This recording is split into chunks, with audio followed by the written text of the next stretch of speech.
Dans cette vidéo, nous allons voir comment paramétrer et modifier l'apparence de votre site.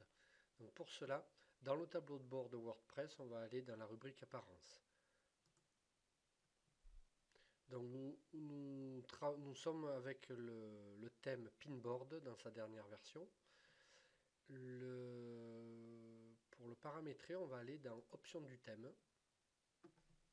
Donc ici, vous avez différentes options. On va faire en sorte que les 4 premières soient cochées. On ne va pas toucher à la navigation d'articles ni aux étiquettes. Tout ça, ça nous convient très bien. Ici, dans la rubrique lien de médias social, dans la ligne page Facebook, vous allez pouvoir mettre ici votre adresse Facebook. Également pour le compte Twitter ou pour votre compte Flickr, etc. Votre page Google+, ou si vous avez une chaîne YouTube ici, vous pouvez rajouter l'URL de la chaîne. Donc l'intérêt, vous voyez, moi ici, je l'ai fait pour Facebook, Twitter et la chaîne YouTube. Ce qui fait que lorsque je vais sur ma page d'accueil, sur mon site, en haut à droite, j'ai l'icône Facebook, Twitter et YouTube. Et quand je clique dessus, ça amène les personnes sur la page Facebook, par exemple, ou Twitter, et ça l'ouvre dans un nouvel onglet. Voilà. Ça, c'est la... Et si jamais vous laissez ces champs vides, bien entendu, vous n'aurez aucune icône, il y aura juste l'icône recherchée qui apparaîtra. Je continue.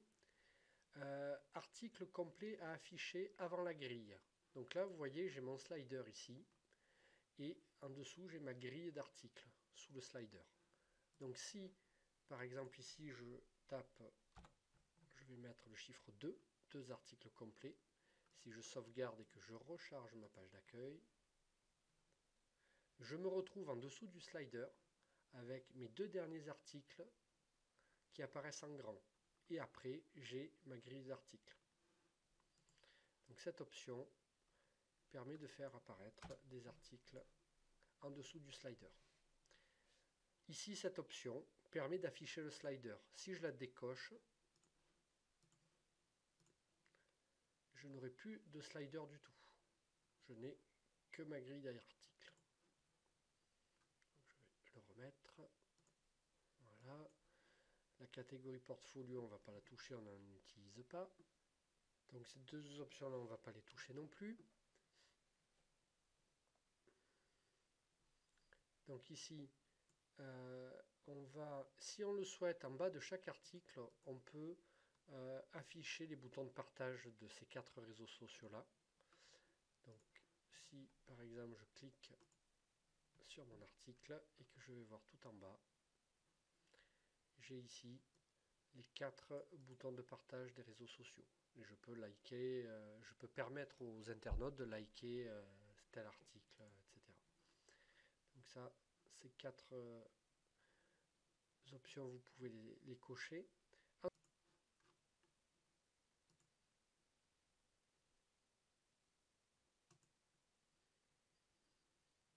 Voilà.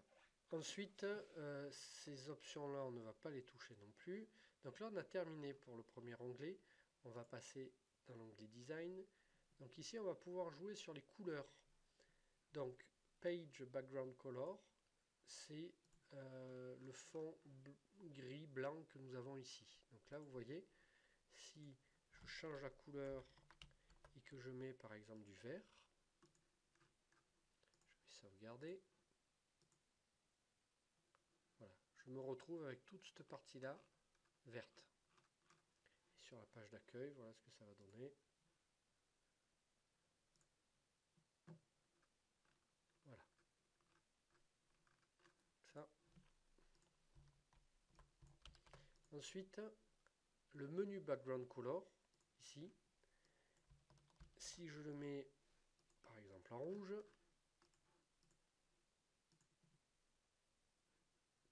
cela me change le petit liseré là-haut et cette couleur-là, la couleur de mon menu.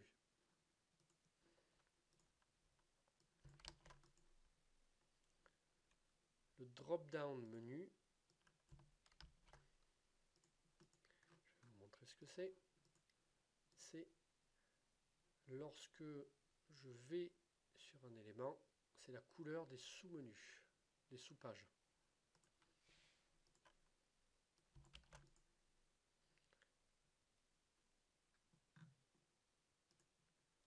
Alors, cette rubrique-là, Site Location Background Color,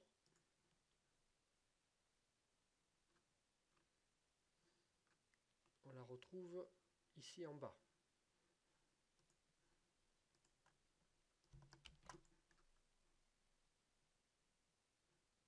Content Background Color. Donc vous pouvez choisir la couleur en utilisant le spectre ici, en cliquant dedans, et vous allez pouvoir comme cela vous déplacer jusqu'à obtenir la couleur souhaitée. Voilà. Content Background Color. Donc ici, on va le mettre en rouge.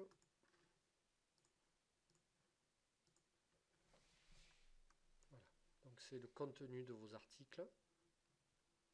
Ici, et quand vous cliquez dedans, vous avez le fond de l'article qui est de cette couleur-là. Donc ça, je vous recommande de le laisser blanc pour une meilleure lisibilité. Donc ensuite, nous avons le Footer Widget Background Color. Donc ça.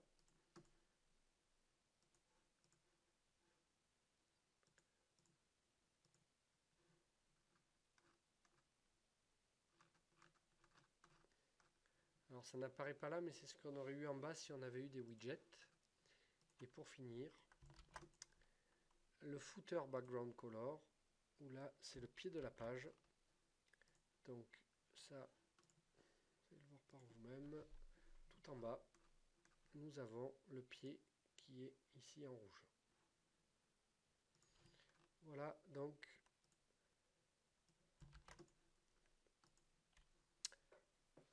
pour l'onglet Design, on a expliqué toutes ces lignes-là.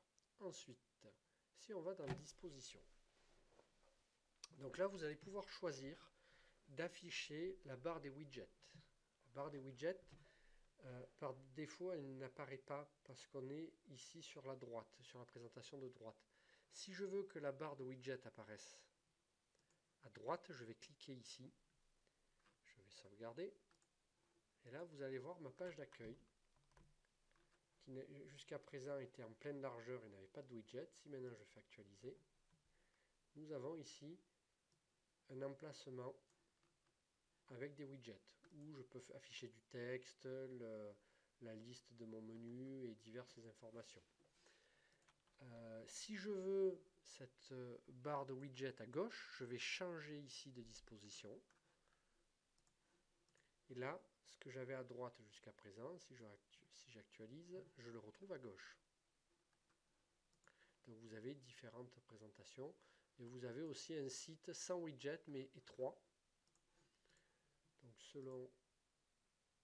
Voilà, on peut avoir une page étroite, mais je vous recommande d'utiliser plutôt celle-ci.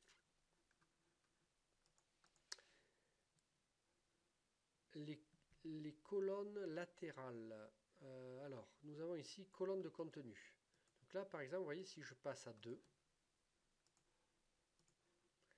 et que j'actualise, je me retrouve avec des articles qui vont apparaître sous forme de 2 colonnes. Si je change ce paramétrage et que je choisis 4 par exemple, que j'actualise, je me retrouve avec 4 colonnes d'articles. Donc ça, c'est à vous de voir selon le nombre d'articles. Ensuite, les colonnes latérales. Ici, par exemple, si je choisis 2, j'actualise, ça va se voir au niveau des widgets. Donc ici, voilà, ici je vais avoir 2 colonnes latérales. Je peux en avoir jusqu'à 4 si je le souhaite, au niveau de mes widgets. ici, colonne latérale, pied de page, donc entre 2 et 4, ça va être ce que je vais avoir en bas. Donc là, vous voyez, j'ai 3 colonnes et outils techniques apparaît dans la colonne du milieu. Donc tout ça, vous pouvez choisir ici. Donc ici, vous avez des options. On peut masquer la colonne latérale, la barre de widget sur des téléphones portables, vu que l'écran est petit, ça évite de nuire au niveau de la lisibilité. Et pareil, le pied de page, on peut choisir de le désactiver pour les navigateurs mobiles. Voilà, donc ça, on a terminé pour l'onglet disposition. On passe dans l'onglet typographie. Et là, vous allez pouvoir choisir ici l'écriture, la police par défaut. Vous avez le choix d'une variété de polices. Ici, pour les titres et pour les polices du corps. Ensuite, vous allez pouvoir choisir la taille souhaitée pour chaque type de titre, H1, H2, H3, H4, ou la taille de la police par défaut. Vous pouvez ici, par exemple, écrire un peu plus gros si vous le souhaitez, mettre en 14 ou autre. Voilà, et vous allez également pouvoir jouer sur la couleur. Et là, c'est traduit en français. Donc vous avez voilà, la couleur de la police par défaut. Vous cliquez là et vous pouvez changer la couleur de la police, des titres, du corps, des liens survolés. Et la police dans le menu, par exemple ici, nous l'avons dans les liens de navigation. Donc là, vous voyez, si par exemple je vais mettre du rouge, je sauvegarde. Si je vous montre le menu, quand je vais actualiser, voilà, je me retrouve avec des liens rouges ici. Voilà.